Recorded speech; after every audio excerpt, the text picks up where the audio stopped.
Fridays, we like to get these guys into the mix because they have such clean takes on a troubled time in politics and in the world.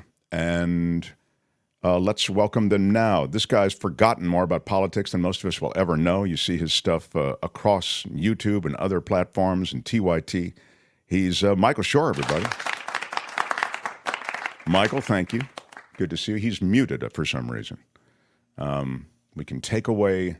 I'm muted. There you go. There you go. And what I was saying was that it's nice to be here. Oh, okay. Well, that was certainly worth unmuting for. Yeah. And this guy, former senior correspondent at ABC News, covered the White House for years as well. And now he writes a column on media and politics. It's never been more relevant. How about it for Jim Avila? Good morning. Good morning. Hello, sir. Hello. Look, this is just happening in this moment, like in the last couple of hours, this Jim Jordan thing. I wonder if you can just, it's crazy. I thought I was saying at the beginning of the show that Biden was really right. Like, this is a real moment at which there's serious tumult in the world and there's serious issues confronting this country. And, you know, the government may literally shut down in less than a month, and yet the House is in chaos. Speak to what's happening, please, if you would, Jim Avila and Michael, and give us a sense of what we can expect, what could really happen. Well, I'll give you the visceral reaction. I never enjoy anything more than seeing Jim Jordan humiliated over and over. I mean, it does make me happy. I realize there are bigger issues than that, and I realize it is, as you say, a difficult time for the country. But just this is a man who supported the January 6th insurrection, who has wasted our time with meaningless investigations, and who ignored possible sexual molestation at the Ohio University where he worked as a wrestling coach. He doesn't deserve to be in the Congress, much less as head of the Congress, the Speaker of the House. So I'm glad that that's happened. I'm glad that he has been humiliated over and over by his own party. So that's my immediate visceral reaction. I'll let Michael explain what it really means. He is a glutton for punishment, Michael Shure, over and over. These votes that he knew he didn't have it. He is. I think that there was hope that his deputies there, and as he was the speaker designate, would have. Hello to everyone. Hi, Mom. Yeah. In Jim's world, that there was the hope from his standpoint that he would be able to corral and to wheel and deal, which is what politicians do, and there's nothing wrong with that, right? Is to give some concessions to some of the people that were voting against him. It didn't materialize, and he lost more votes this time than he had before. He's lost more each time. Now the House conference had taken a secret ballot where it has been decided that he is no longer the speaker designate, and that anyone who wants to run for speaker has to let the conference know by Sunday. Already, Kevin Hern of Oklahoma, Austin Scott of Georgia, and perhaps others will certainly jump in the race. And then you'll see. I mean, you said that the House is in chaos. It's not really the House. The Democrats have stayed exactly where they've been. The Republicans became chaotic when 8 of them voted Kevin McCarthy essentially out, even though McCarthy's blaming the Democrats for not coming to save him. I don't think that's taken very seriously. And now there's a little chaos because the question is, will they be able to find someone who they can all vote for after this adventure? They're going to have to. And what you said is true, Mark, about Biden. You know, he needs to deal with a Congress in order to get some of the things done that he needs done, as well as keeping the government open to begin with. But it's interesting political theater, and it's an interesting take that Jim Jordan came as close, actually, to me as he did to becoming speaker. I mean, as Jim What's interesting says, too is that just one more thing on this is that, and for your viewers, is that what they're going to be hearing now, and they've already heard it if they've been watching, is this Republican talking point that's out there that this is the Democrats' fault as much as the Republicans' fault because all the Democrats voted against Kevin McCarthy. That is not true. It's the Republicans who control the majority. No Republicans that I recall voted for Nancy Pelosi when she was in charge and when the Democrats controlled the House. The Republicans are in charge of the House. It's their job to elect a speaker, and the Democrats are just sitting on the side, watching it. They had little to do with Kevin McCarthy's removal. It was 8 Republicans who decided to do that from the far right. It's those people who are to blame. And Yeah. let me, Mark, let me just Please. continue on what Jim's saying a little bit here. So what there is a petition too. I mean, the Democrats are willing to make a deal to extend some extra powers to the Speaker pro tem, Patrick McHenry. And you heard when McHenry received 6 votes today, and he has to, as the Speaker pro tem, read the results of the vote. He said Patrick McHenry 6 votes because he has to, and then he kind of smirked sheepishly. And there were applause from a lot of the members of the Democratic caucus there because they would like to see him, because they know that, conservative though he may be, there's a reasonableness to him that they could work with, and he'd certainly be better than Jim Jordan. But they need to get this government to stay open, and they need to figure out aid for Ukraine and Israel. And I think they realize that. So they're the ones who seem to be the most cooperative anyway, even though they're sticking together. McCarthy has a point. They could have saved him, but they didn't. Well, McHenry has also said he doesn't want a situation where the temporary speaker has additional powers. He doesn't want to set that precedent. Yeah, he doesn't. He actually said that we'll find out who was next on Kevin McCarthy's list if that happens, meaning that Kevin McCarthy, as an outgoing speaker, had to give a list of who he would like to be Speaker pro tem. McHenry was first, and McHenry said, well, we'll find out who's second because I don't want to be here for that. There is I want to get back to Jordan here for a second, and I have actually, it's a 2-pronged question, but I'll start. The first prong has to do with what Michael said, which is traditionally there are exchanges of promises and various things to curry favor and put together the coalition that would get you into power as the House Speaker. In this case, Jordan, quite consistent with his brand, was pursuing threats of violence or intimidation, and there was a real organized campaign, it seemed, to harass, frankly, those who were not supporting him. Albert, can you play the voicemail? And this is CNN got this voicemail, but we've been talking about this on this show all week. Please go ahead, Albert. Live pictures now of where the chaos is unfolding on Capitol Hill, at least in the room where it happened. Republican Congressman Jim Jordan, aspiring Speaker Jim Jordan, meeting. Don't know if you can boost the level at all, pal. Can you trying make to it win louder? over some Republican holdouts? Yeah, it's unfortunately the loudest. Okay. To be Speaker. This party infighting has taken a dramatic and ugly turn. Several of those lawmakers who opposed Jim Jordan's bid for Speaker are now receiving credible and terrifying death threats. Over the weekend, it was made clear that supporters of Jordan's were going to launch a pressure campaign that apparently had Jordan's blessing until last night. And in the intervening time, well, it got pretty ugly. And we have some exclusive audio right now of a threatening message that was left as a voicemail for the wife of one of the Republican lawmakers who opposes Jordan. This has only been edited to take out identifying information of the wife and the lawmaker. We've bleeped out some of the language, but not all of it. And I want to warn you, this is pretty ugly stuff. Take a listen. Play it already. Why is your husband such a pig? Why would he get on TV and make an asshole of himself? Because he's a deep state prick? Because he doesn't represent the people? So what we're going to do is we're going to come follow you all over the place. We're going to be up your ass nonstop. We are now Antifa. We're going to do what the left does because you're of a husband gets on TV. Oh, the bad guys, they did so. I'm going to vote for Kevin McCarthy, a piece of shit who everybody knows. And for his piece of shit ass to talk about Americans who are actually fighting for Americans as the bad people, says everything about him. So you, your husband, and we're not like the left. We aren't violent, but we're going to follow your ass every appointment you have, everything you fucking do. Your husband's an asshole. You should talk to his stupid ass. We're at war. Israelis being killed, and your dumb husband is acting like a 2-year-old. No wonder. He's a warmongering piece of shit. So listen, you're going to keep getting calls and emails.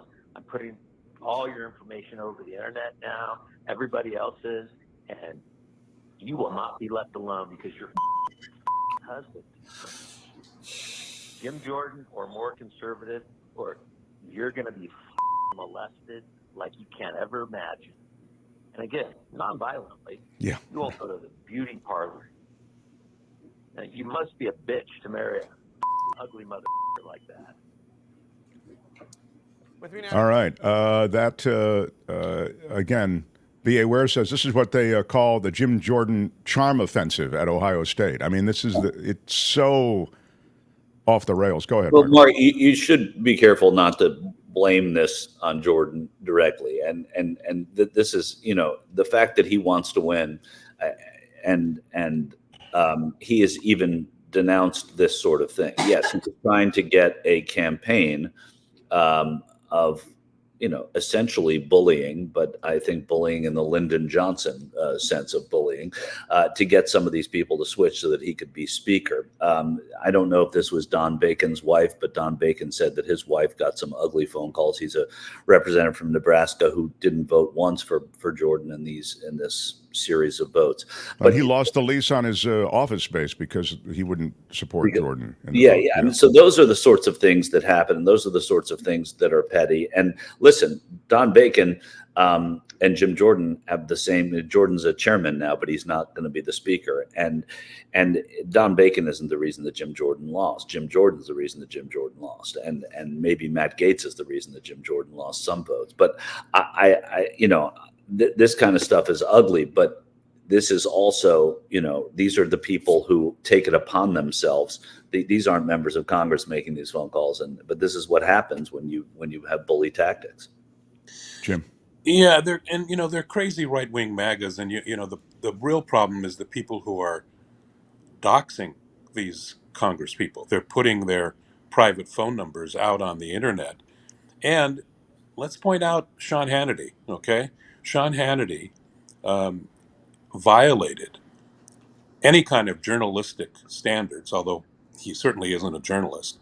But what he did is he had his producers call people who were not voting for Jim Jordan and ask them why not, and actually act as people who were bullying them on the phone, not calling and asking, "Are you voting for Jim Jordan?" and then leaving it at that, but following up with threatening type messages from his producers. This is unconscionable and not journalism in any way. But of course, this is the guy who appeared on stage with Donald Trump. And with Ted Cruz. I went to a Ted Cruz rally in Houston, Texas, when he was running against Beto O'Rourke to keep his Senate seat. Right. And the featured speaker that day telling people to vote for Ted Cruz was Sean Hannity. Yeah. So if he's claiming, he still does claim to be a journalist, which is just incorrect. And he has a studio audience for his show, which is another weird situation. But we can't leave him out of this bullying tactics that were adopted by the right wing, which is interesting, too, in that it didn't work. It didn't work. In fact, it may have backfired. They continued to get worse and worse votes to 22 and then 25 now against Jordan. So that is a good sign.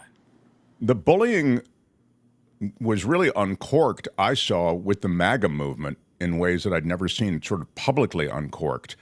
And it was effective, I have to say, back then. It's weird how the years in between have maybe had an impact. I don't know even how to calculate, whether it's been impactful or not. But as Jim says, it really didn't work here. I mean, I think lawmakers were, angered by this and pushed back on it. So let's just look ahead to this situation. Then I want to get to Biden in the Middle East quickly.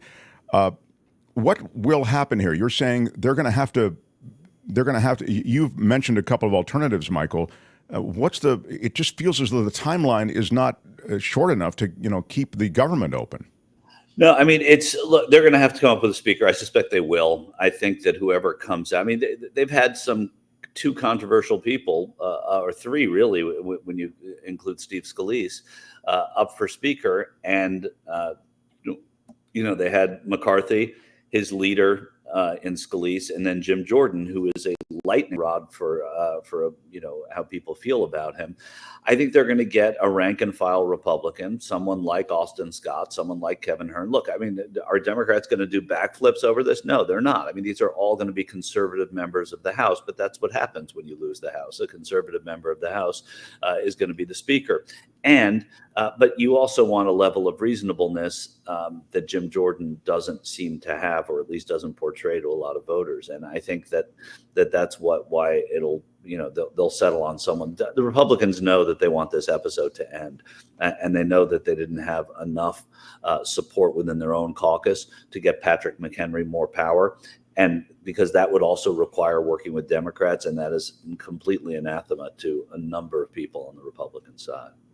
And similarly, the calls from the Democrats or from others to, why not put a Democrat in charge? I mean, Democrat has more votes than, that's not going to happen either, obviously. No, it's not going to happen. And I think what's important to remember and to learn from these two episodes is that even the Republicans want to put January 6th behind them. They know that it is not a winning issue, that it's one of the major reasons, along with abortion and student loans, that they lost the midterms, and they do not want to be identified with a guy like Jim Jordan as the leader of their party and as a Speaker of the House.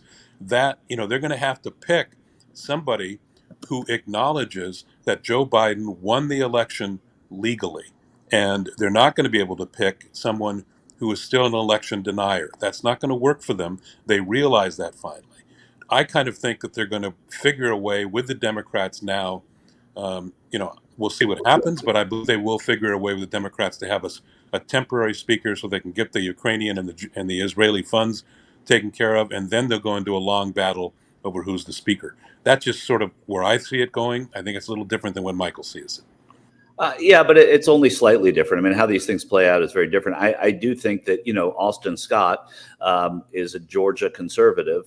He's a bit of a maverick. He voted to certify the election, which I think is going to be, it's a litmus test certainly for Don Bacon, who said that Ken Buck as well, who said that they wouldn't vote for anyone who voted against certifying the election.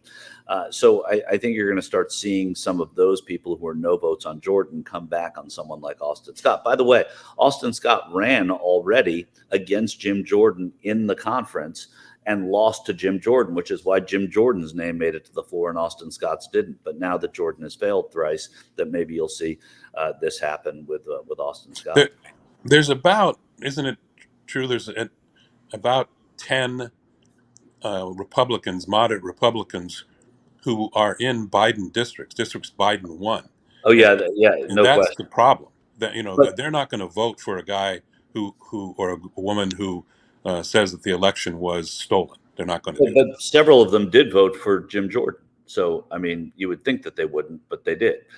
You had Young Kim and Michelle Steele out in California. You had some of the people in Washington State. And so there are definitely people who have gone against that. And nonetheless, even though they're in Biden districts. Well, he's been dropped. Jordan has as the speaker nominee, and now it'll be, as you say, it'll be one of these scenarios that you've just described. I thought Biden was impressive, actually, both in the Middle East with his speech there, cautioning against the urge to take revenge on this horror that was perpetrated by Hamas, to make the mistake, if you will. I mean, calling out what was happening as a result of 9/11 as the stain on American foreign policy, though my words, not his, but to point to it as a mistake at all. And I thought he was impressive last night in terms of his positioning this as a critical moment.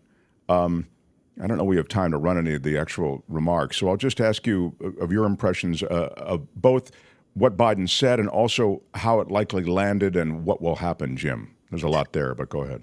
Well, I think he rises to the occasion. We've seen him rise to the occasion of the State of the Union, and we see him rise to the occasion during this time of crisis.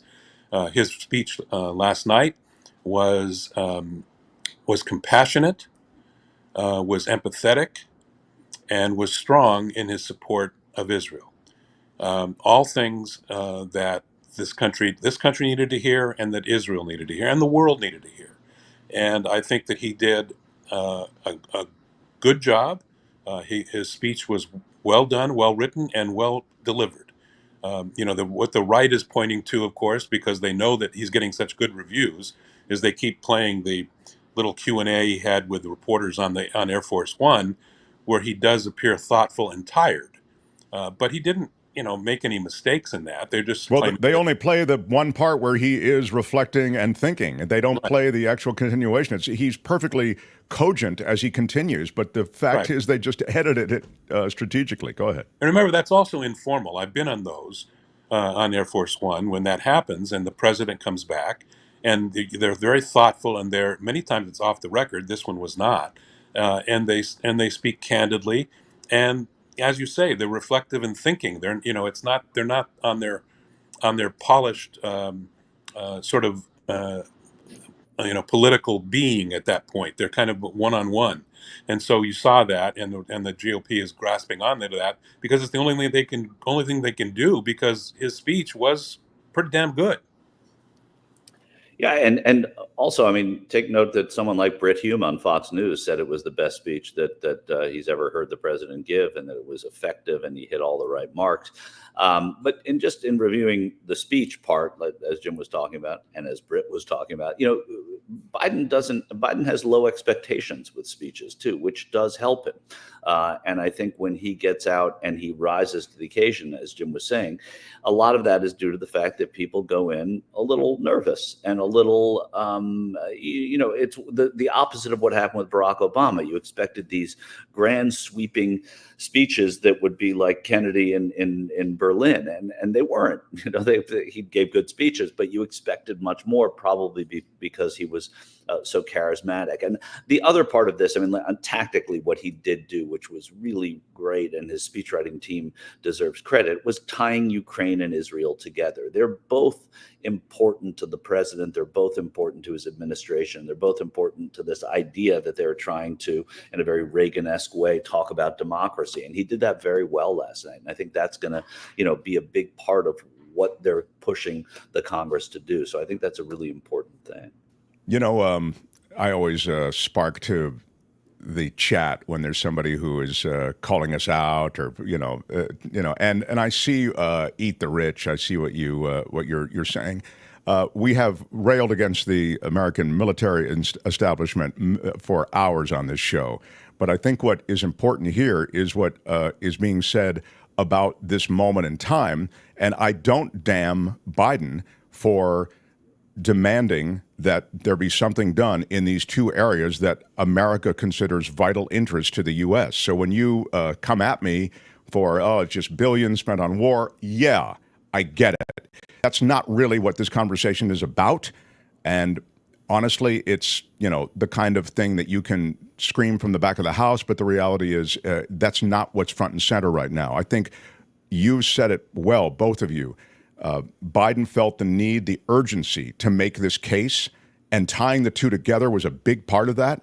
And I thought he made the case effectively. Well, remember, this is very different than. I'm sorry. Go ahead, Michael. I'll wait. No, you can go. So this is very different, Mark, than Iraq. Okay, Afghanistan, there was a reason to go.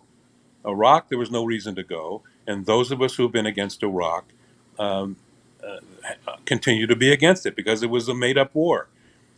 This is more like Afghanistan. This appears to be justifiable. Now, it has to be careful in Israel that we don't overreact and kill people who don't deserve to be killed, but there's a reason for Israel, and there's a reason for Ukraine. They're different than Iraq. I also think, guys, and I would love, Michael, to hear your thought on this. I'm not sure what Israel is going to do. There are not a lot of good moves here for the reasons that Jim was sort of alluding to. There are just so many innocents who surround these Hamas fighters. They've embedded themselves in these situations that seem impossible to defuse, without hurting so many people. There's a part of me, and not to mention Hezbollah in southern Lebanon, who they could just take this to a whole other level. They have technologies and weapon systems that can hit Tel Aviv, and they could just, as I say, this could really blow up. I'm curious if you think there's a chance the Israelis I know they've amassed as they have, but I'm wondering if with hostages and with all of these other things that I'm talking about, these variables, if there's something else the Israelis might do that would be more in the restraint area, or if you really see them having no choice, both because of the street, the politics, et cetera, but to go in. I mean, under different leadership, I've reported there. I've reported from an outlet that's based there. It's all about the leadership. Under different leadership, you might expect some of those things. Look, two hostages were released. Two American hostages were released today after Qatari interference or stepping in on behalf of the hostages, trying to broker something. That to me tells me that Hamas and the people that align with Hamas think that something's going to happen imminently. It's the Sabbath in Israel right now. I wouldn't think it's going to happen in the next few hours. But I do think that as you start to see these hostages be released, it means that one side thinks that by releasing them, they're going to get the other side to soften.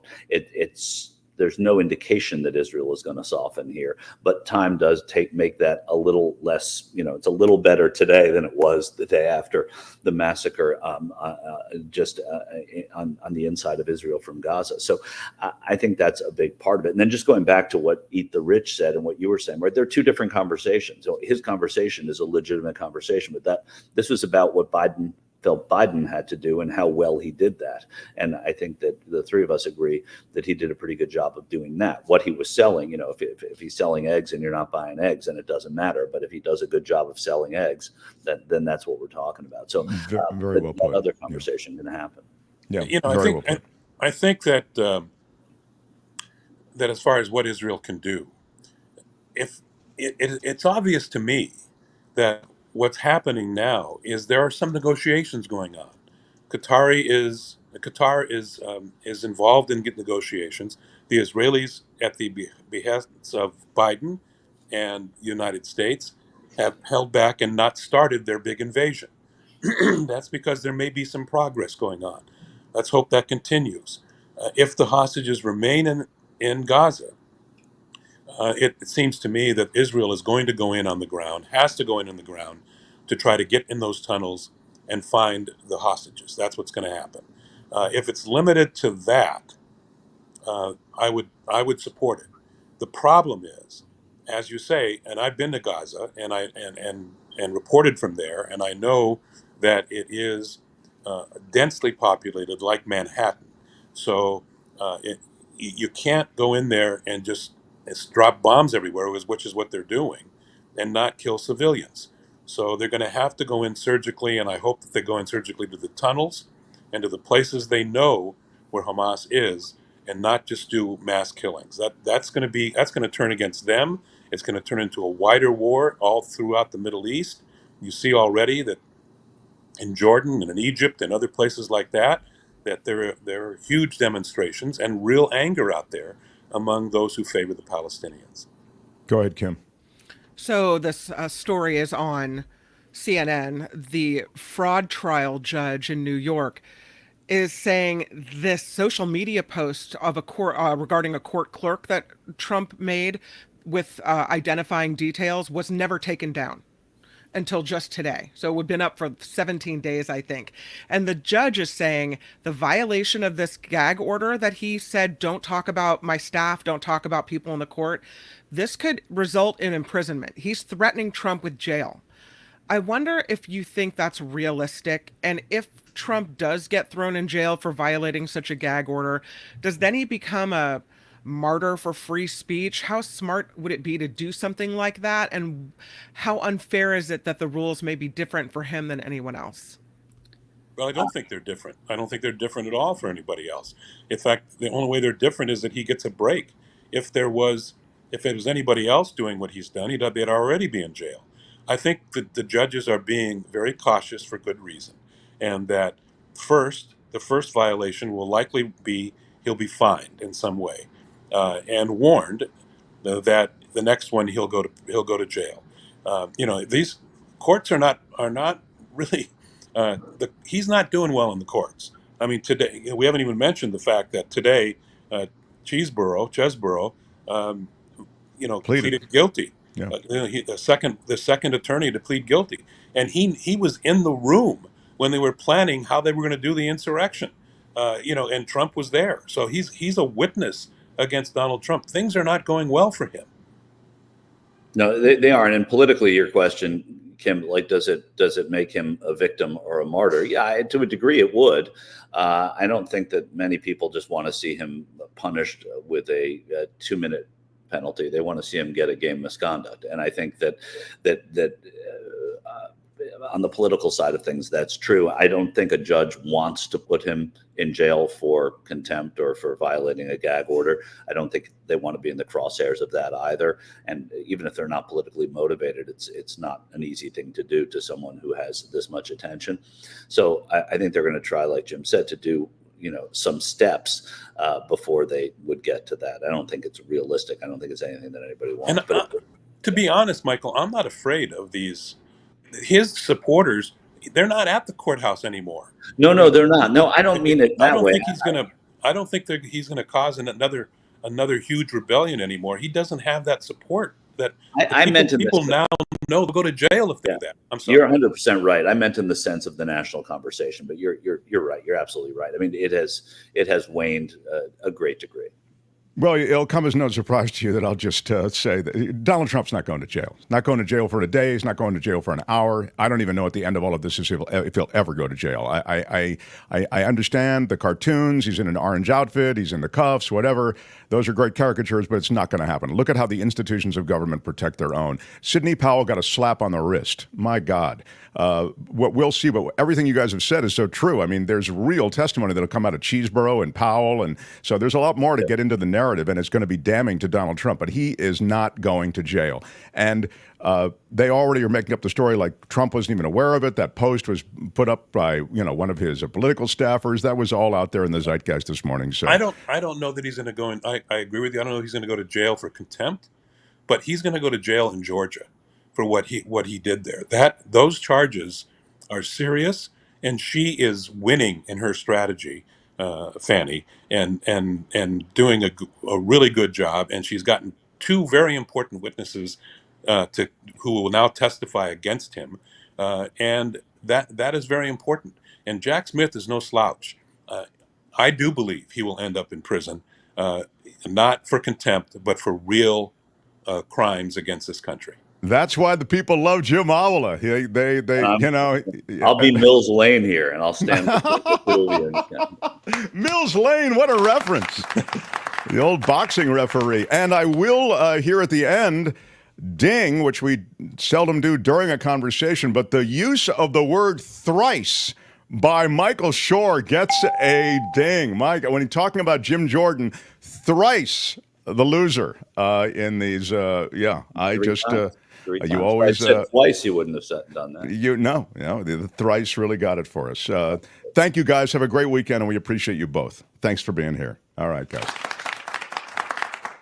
Hi, it's Mark, and I thought that was great. Hit the notification bell. You'll know whenever there's a new video being dropped, and please subscribe to our channel to help us save the universe.